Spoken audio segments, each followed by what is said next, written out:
Hello everyone, and welcome to the 208th episode of Analyzing Evil, featuring our patron and member pick for December 2024, the characters and themes of The Prince of Egypt. Widely considered one of the greatest animated films ever made, The Prince of Egypt reimagines the legendary tale of Moses' removal of the Israelites' bondage in Egypt and their return to the land God had promised them, taking the details found within the first few chapters of Exodus and weaving them into a much more intricate narrative that shows us just how much Moses struggled to reconcile the differences between his adopted family and the people he never knew he belonged to. A story that's rife with a unique brand of evil that certainly deserves a closer look. While The Prince of Egypt provides us quite the comprehensive take on Moses and the Israelites' exodus from Egypt, there are a few things we're going to discuss that happened before the story to help us better understand the evil present in this tale, namely information that we can find in the book of Genesis that pertains to Moses' relation to Noah and the other branches of his family, as well as the story of Joseph, much of which can also be found in the direct-to-video prequel to The Prince of Egypt, Joseph, King of Dreams. Despite this, there are some things that I'm not going to include in this video,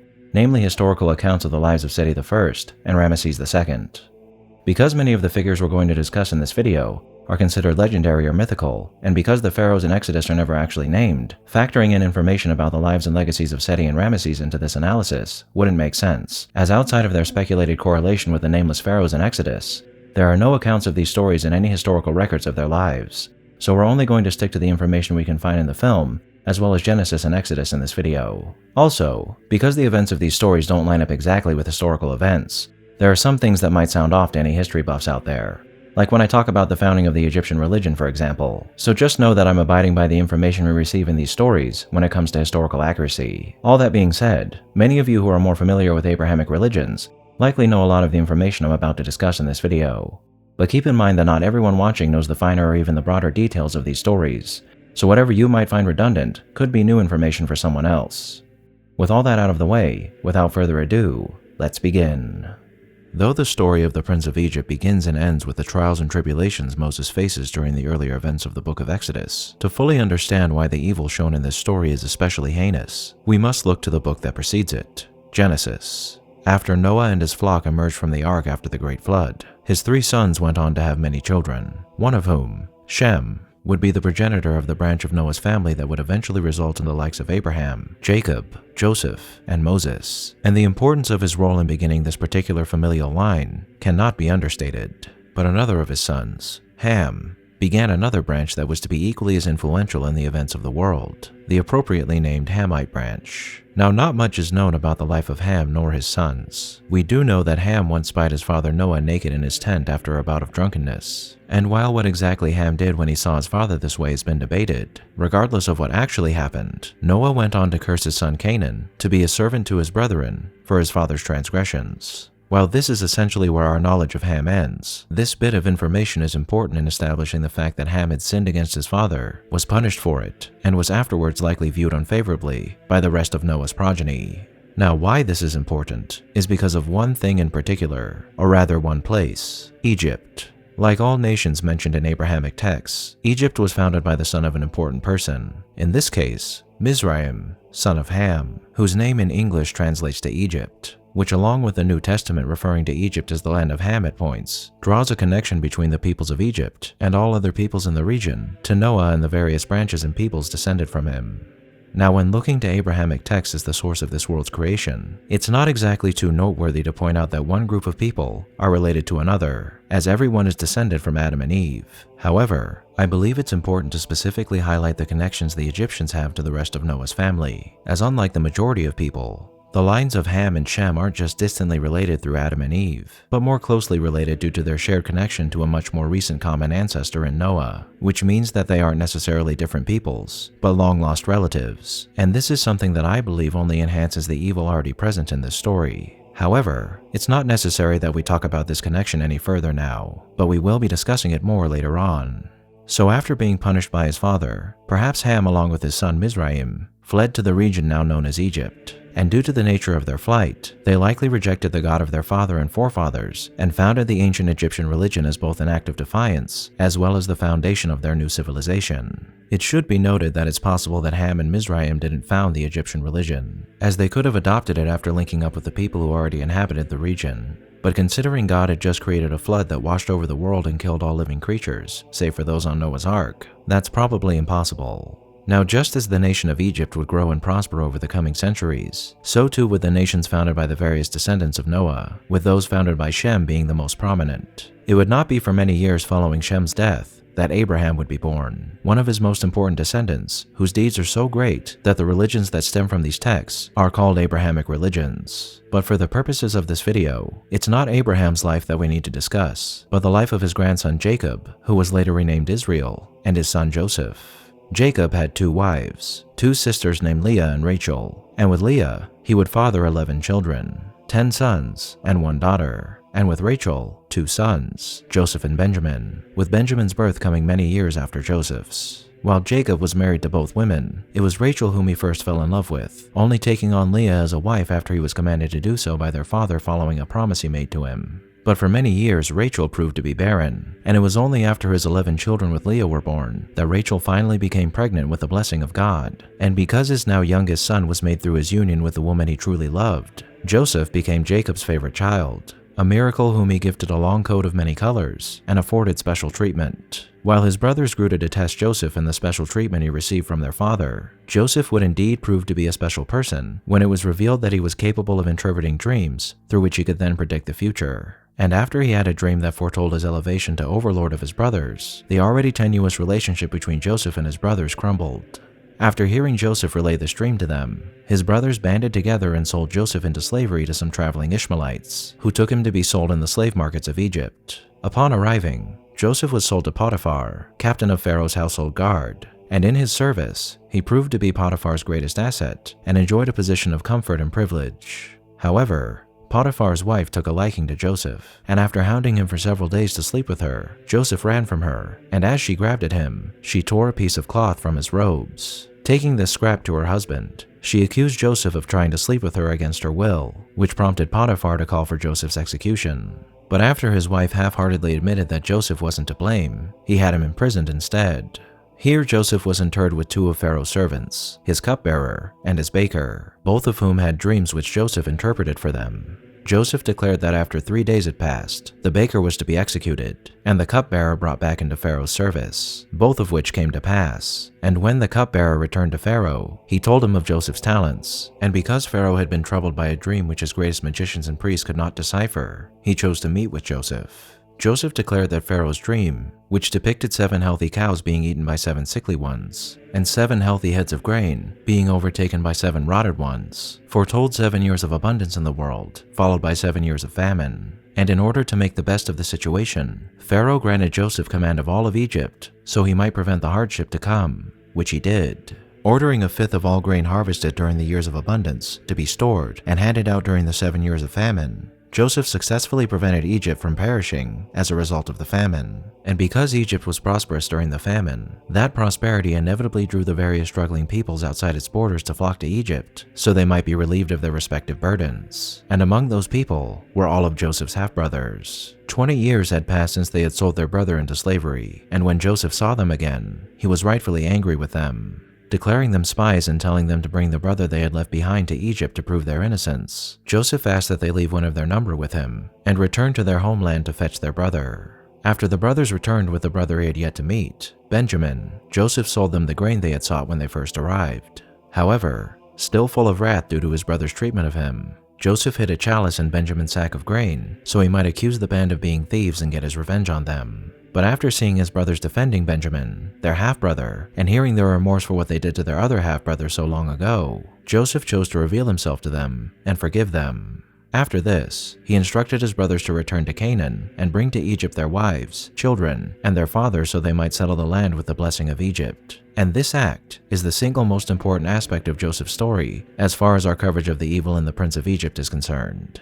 Joseph came to Egypt a slave, and by the time he instructs his brothers to bring the rest of the Israelites to Egypt, he'd become a great man in Egyptian society and made it so that when the Israelites came to Egypt, they'd be received as friends. As most of you will be aware, the story of the Prince of Egypt and Moses deals heavily in his efforts to lift the enslaved Israelites out from their servitude to their Egyptian masters. But how did a relationship between peoples that began in a benevolent manner degrade to the point that they were enslaved by their benefactors? Well, sometime after Joseph's death, a new pharaoh took power, who in the story of the Prince of Egypt is the pharaoh Seti I, and while he isn't named in Exodus, here's what Exodus 1 has to say about what happened with the relationship between the two peoples. These are the names of the sons of Israel who went to Egypt with Jacob, each with his family: Reuben, Simeon, Levi, and Judah, Issachar, Zebulun, and Benjamin, Dan and Naphtali, Gad and Asher. The descendants of Jacob numbered 70 in all. Joseph was already in Egypt. Now Joseph and all his brothers and all that generation died, but the Israelites were exceedingly fruitful.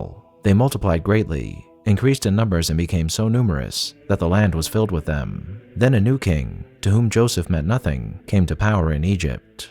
"Look," he said to his people, "the Israelites have become far too numerous for us. Come, we must deal shrewdly with them or they will become even more numerous. And, if war breaks out, we'll join our enemies, fight against us, and leave the country."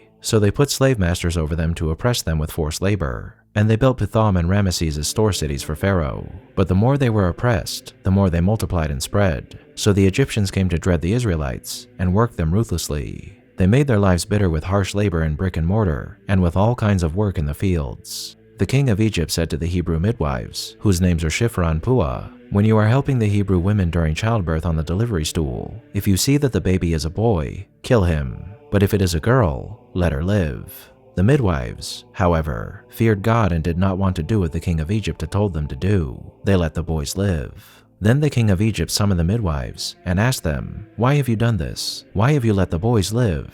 The midwives answered Pharaoh, "Hebrew women are not like Egyptian women. They are vigorous and give birth before the midwives arrive." So God was kind to the midwives, and the people increased and became even more numerous. And because the midwives feared God, he gave them families of their own. Then Pharaoh gave this order to all his people: "Every Hebrew boy that is born you must throw into the Nile, but let every girl live." So as is common throughout the world, an agreement between peoples forged in one era is unfortunately nullified when a new era begins. And while the friendship between the Israelites and the Egyptians was a blessing considering how much the Egyptians had distanced themselves from the rest of Noah's people, the degradation of their status to slaves is both a betrayal of their common familial ties, as well as the beneficial relationship Joseph managed to forge between the two peoples, marking the crimes of Seti I as heinous for 3 reasons. Because his order to have every male Hebrew child murdered was just that, a crime, because he betrayed people who he had distant, yet not so far off familial ties to, and because he shattered the promise of safety and security that the Israelites had been promised by his forefathers. Now, while this is where the story of both the Prince of Egypt and Exodus begins, because the Prince of Egypt offers a more detailed and storied account of what occurs during the portion of Exodus it depicts, from here on out, we'll only be sticking to the information we receive in the Prince of Egypt. When Seti ordered that all newborn Hebrew males were to be thrown into the Nile, Moses' mother, Jochebed, decided she'd beat the Egyptians to the punch and chose to place Moses in a basket and float him down the Nile so he might be saved from their wrath. Fortunately for Moses, the river floated him to Pharaoh's palace, where he was subsequently adopted by Pharaoh's wife. Though in Exodus, it was actually Pharaoh's daughter who adopted him. Raised as a prince of Egypt, Moses grew up alongside his elder adopted brother, Ramesses, and through their relationship, we get to see the heightened level of privilege members of the royal family enjoyed when compared to their lower-born brethren, especially the enslaved Hebrews, who were a constant fixture throughout the palace and outside of it. Now, as I've already mentioned, Seti I broke the covenant established by Joseph and his forefathers due to the overwhelming growth of the Hebrew people and his fear that they would either drain Egypt's resources or supplant his own people in time. And to fix this problem, he chose to order the mass genocide of infants. Despite the aforementioned reasonings, there's something else that drove Seti to order such a heinous crime: the burden he bore. As cushy as being king of an entire nation can be, the position does come with a massive list of responsibilities, one of those being the successful continuation of one's dynasty through policies that don't just ensure its survival, but make it greater than it was before under one's predecessors. However, this line of thinking can lead to a person viewing the various aspects of their kingdom in a light that leads them to conclude that drastic measures need to be taken in order to ensure its survival, whether they be warranted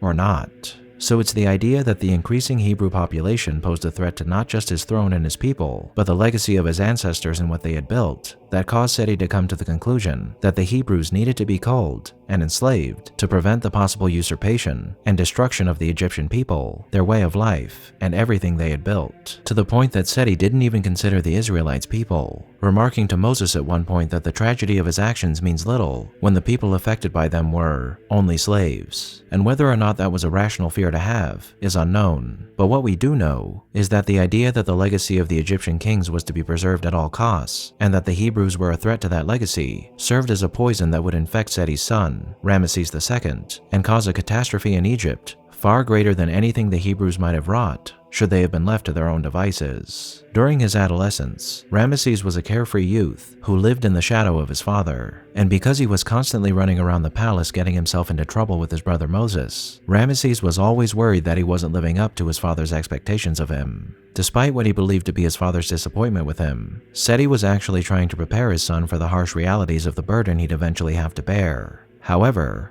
nothing could have prepared Ramses for what was to come. After Moses discovered the truth of his parentage upon meeting his sister for the first time, he defended a slave from the beating he was receiving from an overseer, and after he accidentally pushed this man to his death, he refused Ramses' offer of a pardon for his crimes and chose to leave the land of Egypt. When Moses returned many years later, he returned not as a prince of Egypt, but as a prophet of God, one who had been charged with a holy purpose to lift the Israelites out of slavery and deliver them to the promised land. Ramses was heartbroken when Moses decided to leave, and upon his return, he was initially ecstatic that his brother had come home. But whatever joy was to be found in their reunion quickly faded away when Moses declared his purpose. Now during the ensuing turmoil between the two peoples, Ramses was given the choice time and time again to free the Israelites, a choice he struggled with from time to time as he was reminded of the love he still held in his heart for his brother. But even the increasing number of plagues sent against his people did little to convince Ramses that he should free the Israelites. Now, while Ramses' refusal to free the Israelites might seem like it was born out of malice, in reality, it was years of indoctrination-based pride that rendered him incapable of seeing that freeing the Israelites was not only the right thing to do, but the best thing he could have done for his people. Ramses had been told his entire life that he was to be responsible for a great nation, the morning and the evening star, who was charged with defending his people and guiding them in the way he saw fit, no matter the cost. And with the idea that the Israelites were less than human consistently drilled into his mind by his father, Ramses could not find it in himself to realize that these people came from the same stock as a man who he had once considered to be his kin.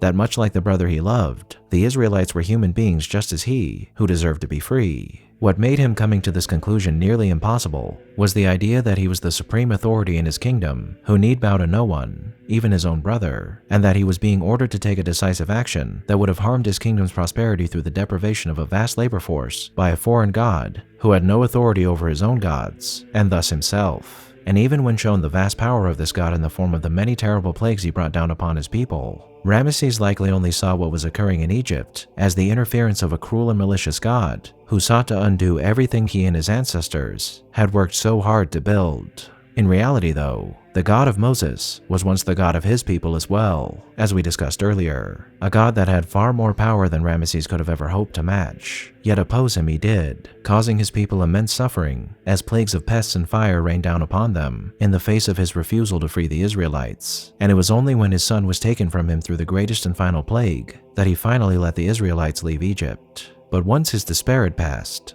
only rage remained, and so he pursued Moses to the shores of the Red Sea with a great army that could have ended all the Israelites then and there, if not for the help of God and the power he granted Moses. Ramses did not lose his throne, but he and his people lost a great deal throughout his ordeal with Moses because he refused to let his people go. And after all is said and done, what is there to say about the evil in this story? It is the evil of broken promises, and the evil of fear planting dark thoughts in a person's mind that leads them to committing woefully abhorrent acts. It is the evil of arrogance, pride, and distrust that caused a man to sunder a promise made by his forebears to a people who had done no wrong, a people who he threw down into slavery and massacred out of a misguided desire to preserve his legacy, a legacy that became one of hate and villainy that he then passed down to his son so he might carry a torch soaked in blood.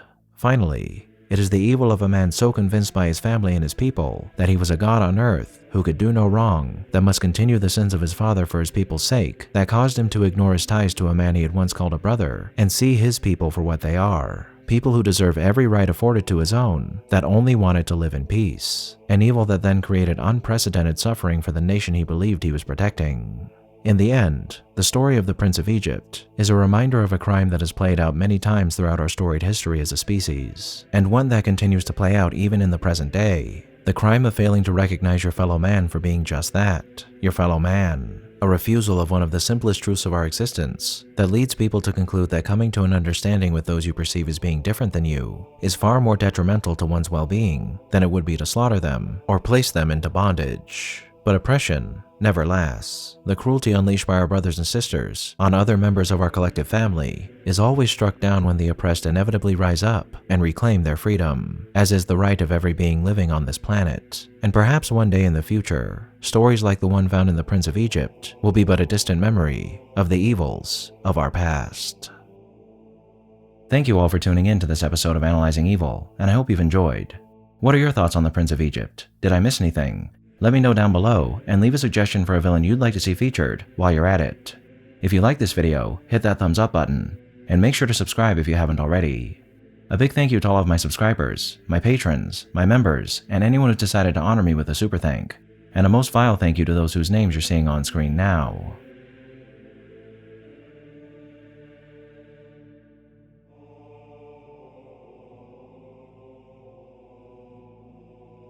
Join the channel's Discord server and subreddit to interact with myself and the community, and follow me on the social media platforms listed below to keep up with the channel. As always, thanks for watching, and I'll be seeing you soon.